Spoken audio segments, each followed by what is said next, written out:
Food isn't just weird. It's dangerous.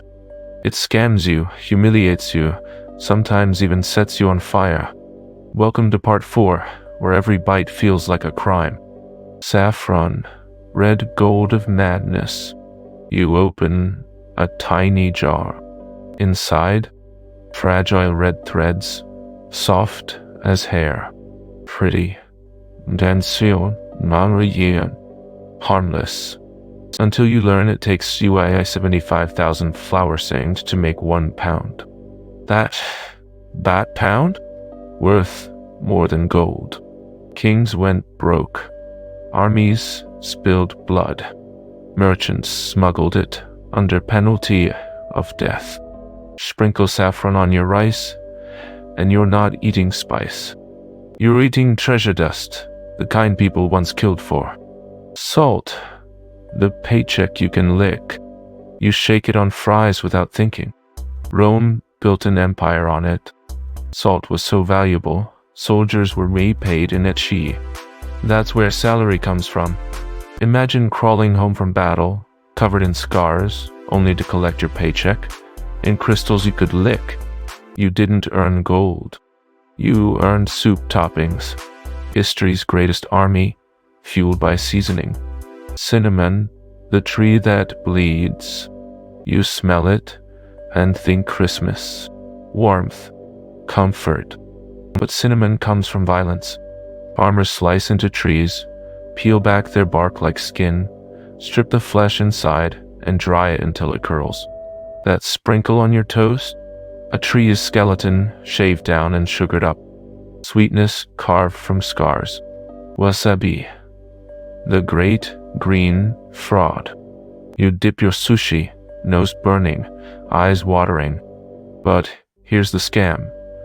You've never had wasabi. 99% of the world eats horseradish, painted neon green. The real root? Fragile, rare, and more expensive than steak. So yeah, every roll you've ever eaten? A lie. A delicious, spicy, global lie. Square watermelons? Fruit behind bars? Watermelons are supposed to roll. That's the deal. Japan said no. Too messy. Too round. So they locked melons inside glass boxes until they grew into cubes. Now they cost hundreds of dollars. Not fruit. Not art. Just produce that serve time in prison. Congratulations. You just bought the world's most expensive Rubik's Cube. Hákarl, the rotten Viking dare. You walk into an Icelandic feast. The smell hits first. Sharp, sour, like bleach poured on a corpse. On the table, Hákarl, fermented shark. How do they make it?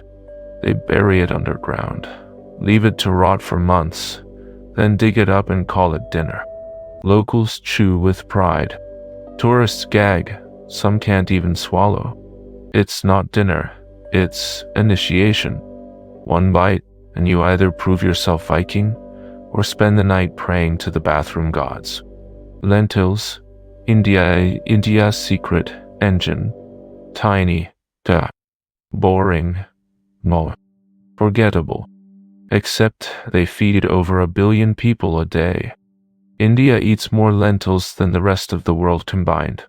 Cheap, filling, unstoppable. Beans turned into survival. Take lentils away, and the world's largest democracy starves overnight. Not flashy. Not fancy. Just power disguised as soup. Injera, the bread that eats itself. In Ethiopia, bread isn't a side. It's the entire table. Injera is plate, spoon, fork, everything. You tear it, scoop your food, and by the end of the meal, the plate itself is gone. Dinner doesn't just get eaten, it eats itself. Bread doing a vanishing act while you chew. Wild pizza. Chaos on dough. Pizza. Safe, simple, predictable. Until South Korea got involved. One slice has shrimp, corn, sweet potato, cream cheese all at once. It's not Italy. It's not America. It's culinary Russian roulette. Every bite, heaven, hell, or dessert. Pizza? More like chaos, baked at 400 degrees. Doritos, the snack that burns back. You grab a bag at midnight. Comfort food. Crunch. God. But here's the trick. Doritos don't just crunch, they ignite. Soaked in oil and dust, they're so flammable campers use them to start fires. 1 second, you're snacking. The next, you're holding kindling. Doritos, the only chip that doubles as junk food and arson kit. Food isn't dinner.